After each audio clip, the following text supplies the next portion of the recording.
ক্রমাগত অস্বস্তি বাড়ছে বিজেপির অন্দরে। বারাসাতে বিজেপির যিনি প্রার্থী হয়েছেন স্বপন মজুমদার, তার বিরুদ্ধে কিন্তু এবার নির্বাচন কমিশনে নালিশ করছেন বিজেপি কর্মীরাই। এর আগে দলীয় পার্টি অফিসের বাইরে তারা পোস্টার দিয়েছিলেন। কিভাবে এই প্রার্থীর বিরুদ্ধে তারা প্রচার করবেন এই প্রশ্ন তুলেছিলেন বিজেপি কর্মী সমর্থকরা।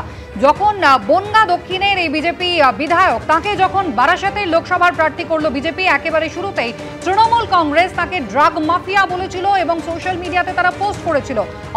তৃণমূলের অন্দর থেকে শুধুমাত্র যে সমালোচনা এসেছে এমনটা নয়, এবার সমালোচনার ঝড় বিজেপির অন্দরে এবং এবার বিজেপি কর্মীদের একাংশ তারা নির্বাচন কমিশনের দ্বারস্থ হচ্ছেন। কি বলছেন বিক্ষুব্ধ বিজেপি কর্মীরা, শোনাবেন।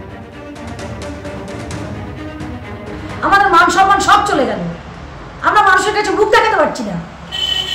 জানি না কোন অঙ্কে এই ধরনের একটা আন্ডার ম্যাট্রিক, একটা ড্রাগ পেডলার, সে একটা বিভিন্ন স্ক্যামের সাথে জড়ানো, সেই ধরনের একজন ক্যান্ডিডেটকে বারাসাত কেন্দ্রের জন্য কেন নির্বাচিত করা হলো?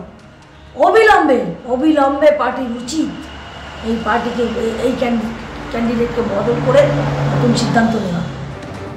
সমীরণ পাল আমাদের প্রতিনিধি রয়েছেন টেলিফোন লাইনে। সমীরণ, এর আগেও আমরা তৃণমূল কংগ্রেসের ভিতর থেকে অভিযোগের আঙুল তুলতে দেখেছিলাম, আর এবার খোদ বিজেপি কর্মীরা শুধু পোস্টার লাগানোতেই থামলেন না, এবার তারা নির্বাচন কমিশনের দ্বারস্থ হচ্ছেন। একেবারে কুসুমিতা, বারাসাত লোকসভা কেন্দ্রে বিজেপি পক্ষ থেকে স্বপন মজুমদারকে প্রার্থী করতে গিয়ে বিতর্ক প্রার্থীকে পিছু ছাড়ছে না। তাকে প্রার্থী করার পরপরই তৃণমূলের পক্ষ থেকে সোশ্যাল মিডিয়া পোস্ট করা হলো যে 2017 সালে আসামে মাদক পাচারের অভিযোগে অভিযুক্ত স্বপন মজুমদার, এমনকি তার সাজা পর্যন্ত হয়েছিল এবং সেই স্বপন মজুমদার প্রার্থী এবং সেটা নিয়ে প্রশ্ন তুলেছিল তৃণমূল। তার পরপরই আমরা দেখতে পাই যে বিজেপি কর্মীরা তারা একে একে সোশ্যাল মিডিয়ায় ভিডিও পর্যন্ত পোস্ট করতে থাকে এবং সেখানে তারা উল্লেখ করে যে তারা সক্রিয় বিজেপি কর্মী, পঞ্চায়েত নির্বাচনে তৃণমূলের হাতে আক্রান্ত পর্যন্ত হয়েছে, তারা কি করে এই প্রার্থীকে মেনে নেবেন এবং সেই কারণে প্রচারে বেরোতে পারছেন না লজ্জায়। এই মর্মে বিভিন্ন বিজেপি কর্মী নেতারা সোশ্যাল মিডিয়ায় ভিডিও পোস্ট করে।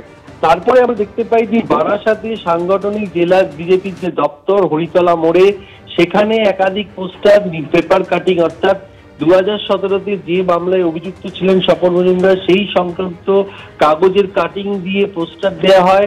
এবং শুধু তাই নয়, টাকি রোডে নতুন যে নির্বাচনী কার্যালয় তৈরি করেছেন স্বপন মজুমদার, সেই কার্যালয় যে উদ্বোধন হয় সেদিনকেও পোস্টার দেওয়া হয়। এবং এই একেবারে তবে পোস্টার দেওয়া হচ্ছিল বেশ কিছুদিন ধরে, আর এবার দেখা গেল সরাসরি প্রার্থী বদলের দাবি জানিয়ে নির্বাচন কমিশনের দ্বারস্থ হচ্ছেন বিজেপি কর্মীদের একাংশ। আর বিজেপি প্রার্থী যাকে বারাসাত থেকে দাঁড় করানো হয়েছে স্বপন মজুমদার, যার বিরুদ্ধে এত অভিযোগ, তিনি কি বলছেন?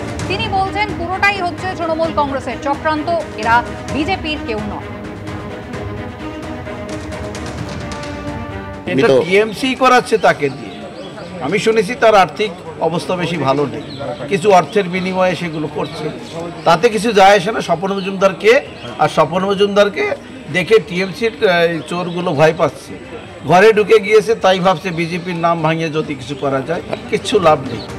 ভয় পাচ্ছেন এমনটাই বলছেন নিজে স্বপন মজুমদার, এবং তিনি কিন্তু ইতিমধ্যেই নিজের হয়ে সাফাই দিয়েছেন। যদিও যে হলফনামা তিনি নির্বাচন কমিশনে দিয়েছেন সেখানে নিজের শিক্ষাগত যোগ্যতার, সম্পত্তি নিয়েও কিন্তু তথ্য সঠিক দেননি, এমনটাই বিজেপির কর্মী সমর্থকরা অভিযোগ করছেন এবং এতে তাদের মান সম্মান ক্ষুণ্ণ হচ্ছে।